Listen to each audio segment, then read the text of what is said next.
Ça va être mon lit pour la saison. OK. Bonne nuit, Richard. Je bouge plus d'ici.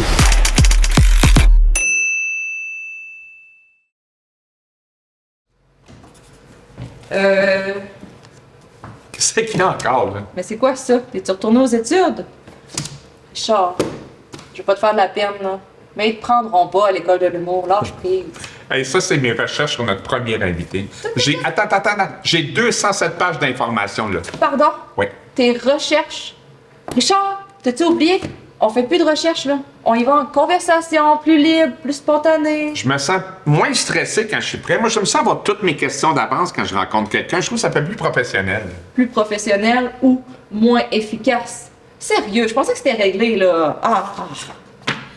Bon, OK, j'ai une idée.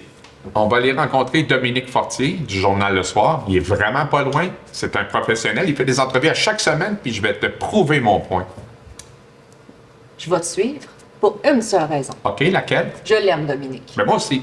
Mais ça, là, tes recherches, poubelle. Non, ça, je garde ça avec moi. Puis, hey, juste te dire avant que tu partes, là, c'est sûr que je serai accepté à l'École nationale de l'humour. Dans tes rêves, Richard Bédard.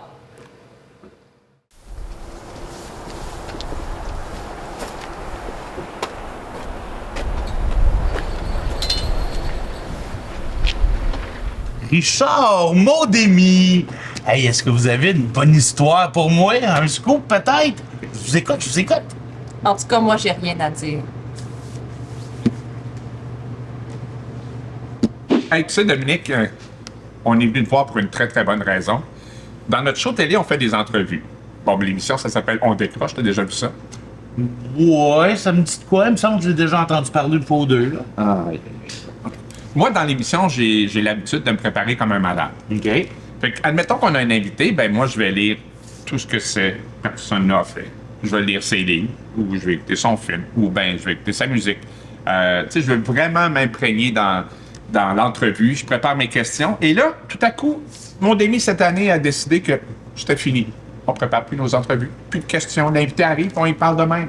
Moi, je trouve que, personnellement, ça manque vraiment de professionnalisme. Et toi, t'es un pro, puis j'aimerais que tu le dises. Ben, écoute, moi, ça fait 15 ans que je fais du journalisme. Ben ça, je le sais parce que j'ai fait des recherches sur toi. Puis ça fait 15 ans que je me prépare pas. Attends, quoi? Écoute, moi, je trouve que les meilleures entrevues, là, c'est improviser. Tu poses une question à ton invité, il te répond, puis tu pars à partir de là. Puis je pense pas manquer de professionnalisme pour autant, là. Pas partout. T'es excellent dans ce que tu fais. Merci. On est-tu convaincus, là? Oui. Non. Merci, Doc, pour ton temps. Là, on retourne à la salle sourde. Notre invité nous attend. Salut! Tu prépares même pas une petite question, même pas une quand l'invité... Ah oui, à la maison.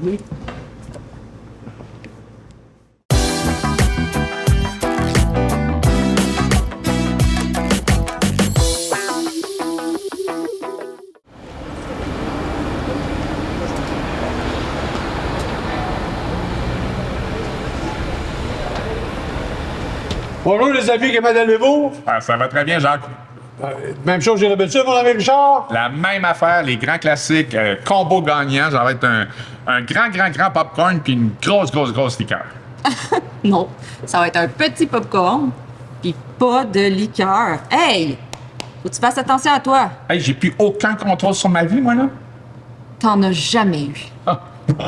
Hey, j'ai-tu au moins droit à du chocolat? Tu connais la réponse? Ah, merci, c'est gentil. Non. Puis en passant, ça, c'est des bonbons, hein? Là, c'est quoi la prochaine étape? Du beurre dans ton popcorn? Bonne idée, enfin. Hey, Jacques, Richard, extra bar. Très chaud. C'est un beau petit popcorn bien garni, là.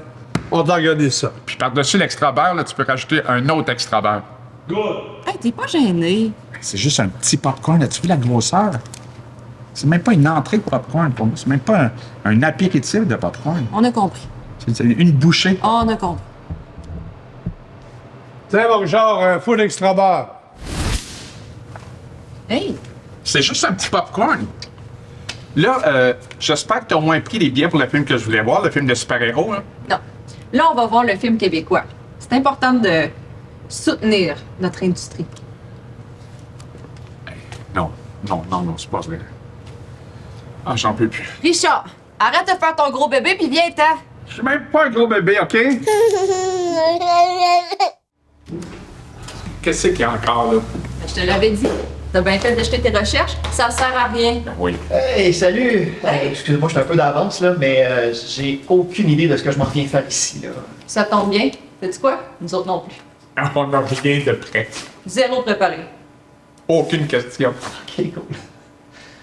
Hey, Jean-Dominique Leduc, salut, bienvenue. Salut Richard, salut Maude. Salut. Bienvenue à la Salso. Pour les gens qui nous regardent présentement, qui se disent, il me semble qu'il y a une tête de gars connu, mais qui sortent. Ok, j'ai eu peur.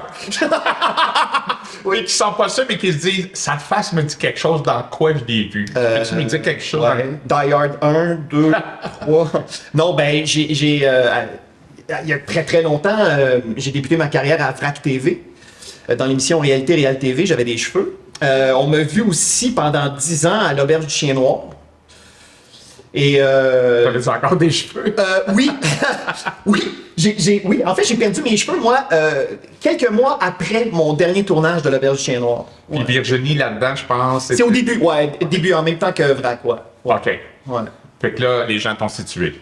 Hey, j'espère. Ouais. C'est FX, hein, ton personnage. Oui, en réel. c'est FX. D'ailleurs, pour l'anecdote, le personnage, à ce jour, quand je croise des gens de l'équipe, que ce soit mes collègues acteurs, actrices, que ce soit des gens de l'équipe technique, les gens ont continué à m'appeler par mon nom de personnage, FX. FX. Ouais, ça m'est collé à la peau, il n'y a rien à faire, c'est comme ça. C'était quoi? C'était Félix Xavier? C'était François-Xavier Croteau-Champagne. C'était beau, OK. FX, dans Virginie puis Auberge du Chien Noir, les noms de tes personnages, juste pour te situer encore mieux. Là. Oh boy, bonne J'aime question. ça. Dans l'Auberge Chien Noir, c'était Dominique. Dans Virginie, je pense que c'était Frédéric. OK. Mais là, ça On peut fait garder quand ça. même 25 ans. Ouais. On va garder FX. OK, ouais. Merci. On va garder FX. C'est englobé. Et tranquillement, ta carrière a été vers spécialiste ou chroniqueur de bande dessinée. Comment tu passes de l'Auberge du Chien Noir à faire des chroniques télé sur la BD? En fait, ça remonte à bien avant l'Auberge du Chien Noir. C'est-à-dire que quand j'ai eu le contrat à VRAC, c'était 2 émissions. Il y avait les capsules informatives réalité qui s'adressaient aux jeunes. On parlait directement à la caméra aux jeunes pendant 3 minutes 52 secondes. Et le but, c'était de ne pas se faire zapper. OK? Et on avait plein de sujets, tout ça. Et un jour, moi, j'arrive en tournage, Geneviève Néron est malade, donc là, il me demande à pied levé de la remplacer. Et là, j'ai 10 capsules à tourner en studio. Et la 10e de la journée, c'est une capsule sur le maquillage. Or, en 2001, un gars qui parlait de maquillage à la télévision, on n'était pas encore rendu. C'est encore tabou. Ouais. Alors là, ils m'ont dit, qu'est-ce qu'on fait? Puis comme on improvisait beaucoup, moi, j'ai toujours de la bande dessinée dans mon sac. Alors moi, j'ai dit, tiens, j'ai des bandes dessinées, je pourrais parler de bande dessinée aux jeunes. Puis, tourne la capsule, garde ça, ils font, on pourrait peut-être en refaire d'autres. Entre-temps, il y a un réalisateur à la radio de Radio-Canada, Alexandre, qui voit ça à la télé, qui m'appelle, il me dit, on veut faire un bout d'essai à la radio de Radio-Canada. Je deviens chroniqueur BD à bande à part. Là, la télévision m'ont entendu à la radio avec les auteurs de L'Auberge Chien Noir, Pierre et Sylvie. Donc, je suis venu chroniqueur à leur émission. Puis après ça, le Journal de Montréal m'a vu à la télévision, sont venus me chercher. Fait que bref, parallèlement à ma carrière d'acteur, il y a cette espèce de chose-là qui s'est développée tranquillement, qui s'est construite. Puis ben finalement, ça a pris le pas sur tout le reste. Mais ça te manque-tu, le travail de comédien, d'acteur? Parce que... Nous, on a de la place pour toi, bénévole. Là. Écoute, c'est sûr que si vous m'offrez un poste bénévole, ça va venir avec forcément des demandes. Alors, moi, j'aime beaucoup les costumes, les moustaches. Non, est-ce que ça me manque? En fait, ce qui me manque, c'est la camaraderie. C'est l'idée de construire quelque chose en équipe. Puis, tu sais, le théâtre, c'est beaucoup ça en amont, avant de jouer sur scène. Parce qu'une fois que vous êtes sur scène, les techniciens sont dans l'ombre. Alors que quand on est sur un plateau de télévision, on travaille entouré d'une équipe. Quand on passe, dans mon cas, 5 ans à VRAC, 10 ans à Radio-Canada, à l'Auberge du Chien Noir, ben ça devient ta seconde famille. Alors, moi, cet esprit-là de fabriquer un objet ensemble dans le plaisir, ça me manque. Donc, c'est pas de jouer, mais c'est d'avoir des amis. Exactement, t'as tout compris, Richard. On peut être ses amis? Ouais, je vais y penser. On peut être des amis. Ben, là, t'as abordé le théâtre, t'en as fait aussi. Ouais. Surtout en début de carrière, là, j'ai fait 2-3 fois la tournée du Québec au grand complet. Moi, c'est ce dont je rêvais de faire au point de départ. Surtout qu'à l'école de théâtre, on me disait, toi, tu feras jamais de télévision, Jean-Dominique, parce que t'es trop étrange, t'es trop flyé. Puis finalement, ben, je suis sorti de l'école avec Vrac, Virginie, puis mais j'ai aussi fait beaucoup de théâtre. Ouais. Mais la vie de théâtre puis la vie de famille, c'est difficile à concilier. Puis à un moment donné, tu sais, rater l'Halloween de tes enfants. Parce qu'évidemment, les shows de théâtre, c'est toujours tard le soir, Ouais, puis tu ouais. finis tard, tu arrives tard. Ouais, puis- puis tu sais, dormir dans un motel, à un moment donné, c'est ça. Je préférais faire de la télévision. Puis ton travail comme chroniqueur BD, ça t'a amené à faire des briques comme celle-là. Ouais, faire des Pas- livres. C'est pas que je veux que tu nous en parles, je veux juste que tu me le dédicaces. Là. Ah, ok. Je peux te le dédicacer. Comme ça, l'exemple, Pierre Fournier, le capitaine Québec, c'est une méchante brique de travail de recherche, puis Ouais. les images, les photos, les textes. Comment tu montes ça, un livre comme ça?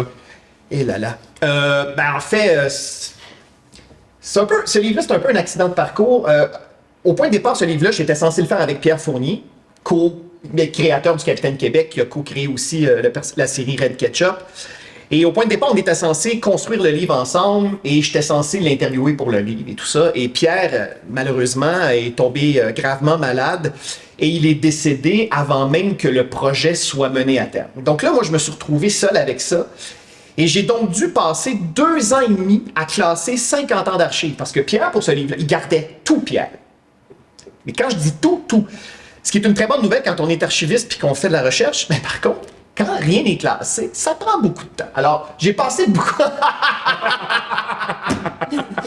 Alors, si j'ai un conseil à vous donner, si vous espérez un jour qu'on écrive sur votre vie, classez vos affaires, s'il vous plaît. Fait que j'ai travaillé très, très fort à reconstruire le fil. En fait, j'avais l'impression d'être un enquêteur en faisant ce livre-là. Donc, oui, ça a été...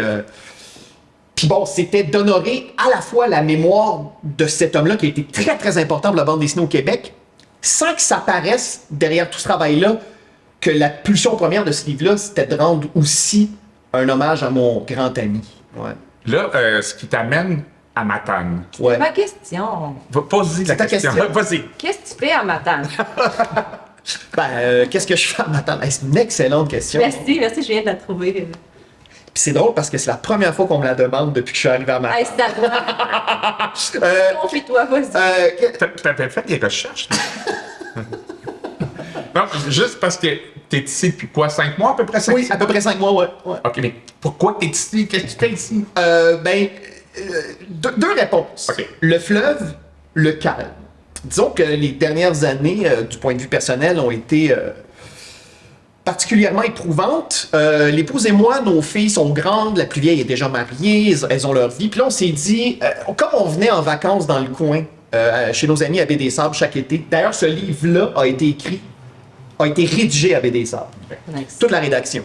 Ben là, on s'est dit, c'est le temps de le faire. On aime la région, donc on est venu s'établir à Matane. Et c'est fou parce que, très jeune acteur, j'étais en tournée de théâtre au Maroc. Et j'étais dans un tout petit village côtier à Safi. Je faisais face à la mer, j'avais 18 ans. Puis je me souviens m'être dit, moi, je veux finir mes jours C'est le bord du fleuve. face à la mer. J'ai grandi sur le bord d'un lac, mais... Et puis ben voilà. Donc on est venu ici pour la qualité de vie, pour remettre un peu le compteur à zéro, puis pour profiter de la nature, pour profiter de la zénitude, la beauté des paysages, la beauté des gens. Même toi, Richard. Ben, toi, Richard. Finis pas tes jours tout de suite parce qu'on t'aime bien, là. OK. Mais ben c'est ça, t'arrivais de Montréal? Oui, j'arrivais de Montréal. J'arrivais de Saint-Michel, en plus. OK. J'arrivais d'un quartier Un sur peu. le bord de l'autoroute métropolitain, face au Cirque du Soleil. Littéralement, moi, à l'appartement où on habitait, il y avait l'École nationale de cirque de l'autre côté. J'étais à la hauteur du gymnase. Donc moi, le soir, je voyais des gens faire des arabesques, puis des splits, tout ça. Puis bien que c'est impressionnant, c'est ce qui m'impressionne le plus, c'est le fleuve.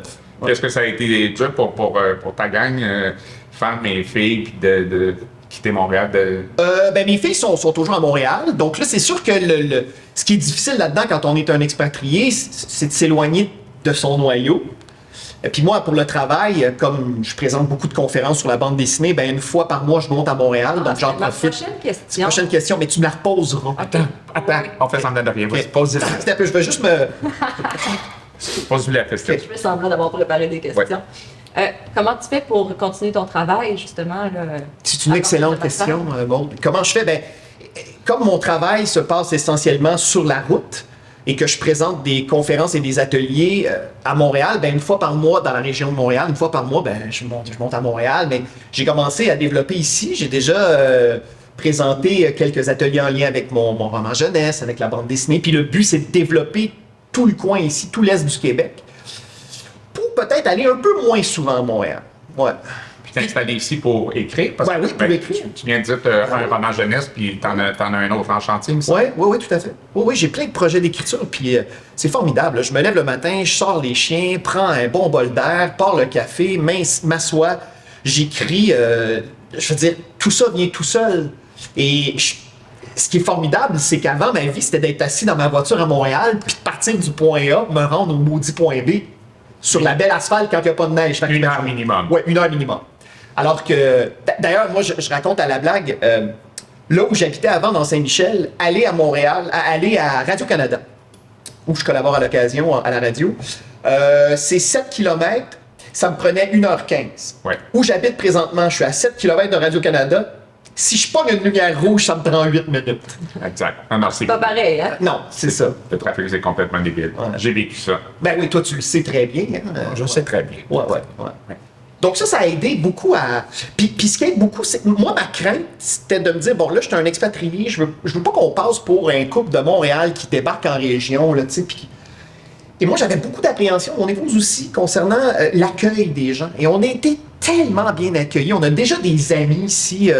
Je veux dire, on est déjà en train de s'établir. On a même adopté un petit chien de refuge ici. Tu sais, on est en train de se construire une nouvelle vie. C'est vraiment formidable. Ça me donne le goût d'y faire un câlin. Fait que, Non, ben, pas demande s'il veut avant. là. Est-ce que je suis consentant à un câlin? Écoute, T'es pas obligé.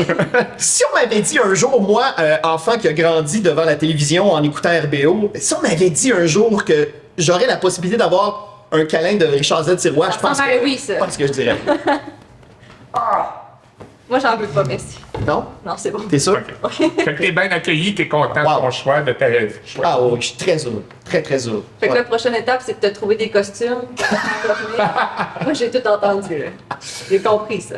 Ben, pour vrai, là, j'ai fait une pièce de théâtre à un moment donné qui était une revue de l'année au Rideau Vert, là, revue et corrigée. J'ai été de l'équipe qui a lancé ce concept-là, qui est un espèce de bye-bye au théâtre. Et vous dire la joie que j'avais en coulisses, à avoir 3 épaisseurs de costume, à monter sur scène en maillot de bain avec le maillot monté en dessous des bras, des fausses moustaches, la coupe longueuil. Ça, là, pour moi, comme acteur, là, c'est ce que j'aimais le plus faire. C'était pas jouer de Chekhov, c'était de jouer de la variété. Bon, ben, on va essayer de topper ça. Ouais. Ouais, OK. Hey, ben, on est bien content de t'avoir reçu, Jean-Dominique. Hey, Richard, Maude, merci beaucoup. Excellente question, Maude. Hey, Je le sais. tu t'es préparé en cachette? OK, bye. Hey, merci, Jean-Dominique. Merci beaucoup. Bye. OK, ben bye. Bye. OK, Bon, bye. hey, c'est pas long, ça. Enfin. Hey, boss, ça va être qui notre prochain invité? Prochain invité. Amy, qui est notre prochain invité? J'ai oublié. Ça nous prend un deuxième invité, hein? On a toujours eu 2 invités dans ce show-là. Là. On parle. Non, il faut faire quelque chose. Là. J'ai vraiment oublié. Parce que, regarde, on a eu Ulysse, le photographe de la place, Ouais. Sofiane, la propriétaire de la Salso, Caro. Caro, sa maman. S'il y a quelqu'un d'autre à qui on peut parler, je pense que ce serait le temps. Là. Julien. Les amis, Ouais. Monsieur Nico est juste là, en arrière de vous autres. Ça vous tente pas de lui poser une couple de questions, peut-être? Vas-y, toi. Vas-y. Monsieur Nico, accepteriez-vous d'être invité dans notre show télé? Non, c'est pas une bonne idée. J'insisterai pas. On n'aura pas de deuxième invité. Sais-tu quoi? Quoi? Je pense que j'ai peut-être poussé le concept trop loin, là, dans la non-préparation. Hey, c'est mon verre de vin! Puis maintenant.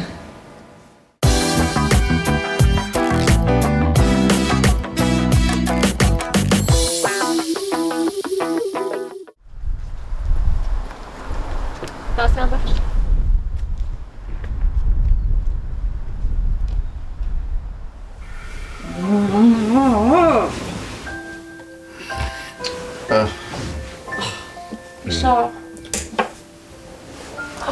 Richard. Richard. Richard. Quoi? Qu'est-ce qui se passe? Y a-tu le feu? Un tremblement de terre? C'est quoi, là? T'as de la misère à dormir, toi aussi, hein? Eh ben, quand on me réveille, c'est bien certain. Qu'est-ce que tu penses, là? Richard. Quoi? Encore? Tu penses-tu, là, que nos projets, ça va finir par fonctionner? OK, regarde. Je te fais une promesse, OK? Je te garantis quelque chose, là. Un jour, là, un producteur va nous offrir 1 million de dollars pour nos affaires. Hey, 1 million. C'est sûr qu'on refuse, là. On a des principes, nous autres, t'oublies? Ah, j'ai oublié qu'on avait des valeurs, c'est vrai. Ah, tu me rappelles, mais 1 million, t'as-tu pensé ce qu'on peut faire avec 1 million? Premièrement, on peut se déplacer, on peut tourner partout, on peut avoir, genre, un petit salaire, on peut avoir une grosse équipe technique. Le pauvre Dave, il fait tout seul, il fait tout. On a une personne qui fait le show, on peut avoir quelqu'un au son, quelqu'un à l'éclairage, quelqu'un au montage, la réalisation. On pourrait avoir 8 recherchistes, puis on pourrait avoir peut-être 3-4 auteurs, là. Hey! Quoi? Premièrement, là, je suis la seule auteure sur le show, là, puis on va garder ça comme ça. Puis, deuxièmement, on tourne demain matin. Fait que ça serait bon que tu me laisses dormir. Pas gêné, hein, tu peux.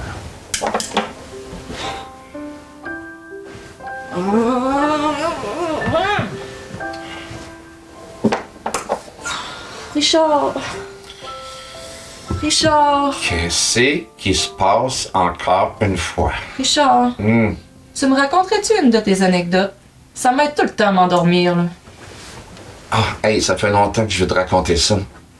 C'était un show de Pink Floyd. Je sais que t'aimes bien Pink Floyd, puis en 72 au Forum de Montréal, Ah oui, je la connais, celle-là. j'étais assis première rangée avec mes amis Sylvain, Michel, Jean. Je pense que Luc est... Attends, Luc était-tu? Oui, Luc était là. Oh, ça marche déjà. Et puis là, je m'accote sur la scène parce que je suis le premier en avant, juste devant le drummer, Nick Mason. Puis là, le show commence, puis à droite, il y a une note d'enfer. Oh, je vais dormir. Puis là, c'est comme si mon tympan a éclaté. En fait, c'est depuis ce soir-là que je suis complètement sourd de l'oreille droite. Puis, bon, l'inconvénient, c'est que j'entendais juste Pink Floyd en mono du côté gauche. Ah, c'était tellement bon, t'aurais tellement aimé ça, 60... Ah, t'étais même pas né en 1972. Puis t'aurais pas pu être là. Tant pis pour toi. Fait que le show continue. Je vais te le compter en détail, OK? Je me rappelle, ça a duré, quoi, un bon 2 heures. Oh, Sofiane, Nico. Cool, donc. C'est donc bien tout le temps propre ici. Avez-vous remarqué ça, les amis? Hey Dave, ici à la salle saut, là, c'est toujours impeccable. C'est fou. Selon moi, Sofiane fait affaire avec Adèle Plus pour son ménage. Adèle Plus? Les gars, là, êtes-vous en train de me faire du placement de produit dans mon show? Comment ça? Ton show? Ben, manière de parler, c'est quand même moi qui l'écris. Hey, tu niaises, j'ai quand même des bonnes idées. T'as des idées, point. OK, là, je viens de comprendre pourquoi tout le monde t'appelle la dictatrice au contenu. La dictatrice au contenu, c'est de même que tu m'appelles dans mon dos. Pas dans ton dos, dans ta face. Dictatrice au contenu, mon Démis Serrois. Puis toi, là, à part boire sa job, tu fais quoi? J'essaie de jouer tes textes, puis je fais un peu de recherche quand on a des Non, invités. je fais même plus de recherche. Adèle Plus. T'as-tu le numéro?